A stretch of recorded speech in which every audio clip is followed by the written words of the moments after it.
Welcome to my report on the week 12 readings. This week we looked at self-inductance, which is otherwise known just as inductance, at RL circuits, which are resistor-inductor circuits, and lastly we looked at Gauss's law. All of these topics built off flux in some way, and when we did circuit analysis on the RL circuit we also used the loop rule, so the concept of flux and the loop rule were familiar from previous lectures, but inductance, RL circuits and Gauss's law were all new concepts for me this week. First, when looking at inductance, we saw a solenoid connected to a source of EMF. Here, the moment the two are connected, there is a non-zero current in the solenoid. This means there is a non-zero magnetic field running through it too. We've seen the equation for the magnetic force in a solenoid before, but here it is. It's the product of mu naught, the number of loops, and the current divided by the length of the solenoid. We also know that the magnetic flux in this case would be equal to the magnetic field times the area, which we can see in this equation here. And lastly, the EMF of the solenoid is equal to the number of loops multiplied by the magnitude in the change in current over time, which is this equation. The constants in this equation are called inductance and are denoted with the letter L. All of this together tells us that the EMF of the battery is equal to the inductance times the change in current over time. The next topic we covered this week was RL circuits.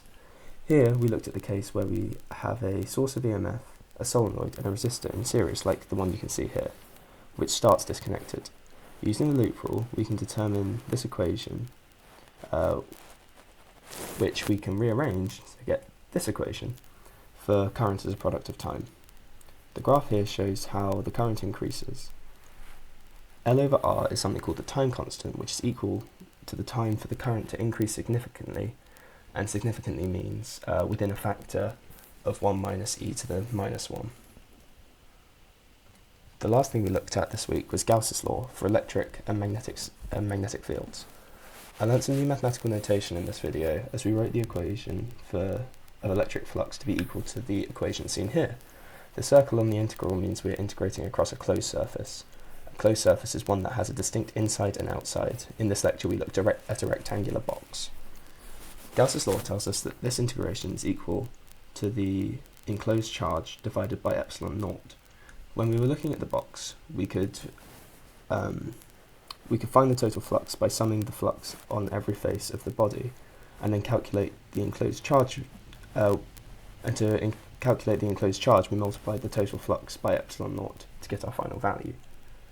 Gauss's law also tells us that the magnetic flux on a closed surface is zero, which further tells us that magnetic charges don't exist. For me, the hardest concept this week was to do with RL circuits. Thinking about current as a product of time is kind of hard to reason with when we're usually dealing with it as a constant, but after having read the physics book page on RL circuits I feel a bit more confident on this topic. Thinking about these concepts with regard to my major, computer science, I find the relationship between electric and magnetic fields to be really interesting, as it must be a major factor when it comes to designing electrical components, but it's not something I've really given much thought to in the past. As so, I'll be interested to learn more about that. Thank you very much for listening. This concludes my report on the week 12 readings.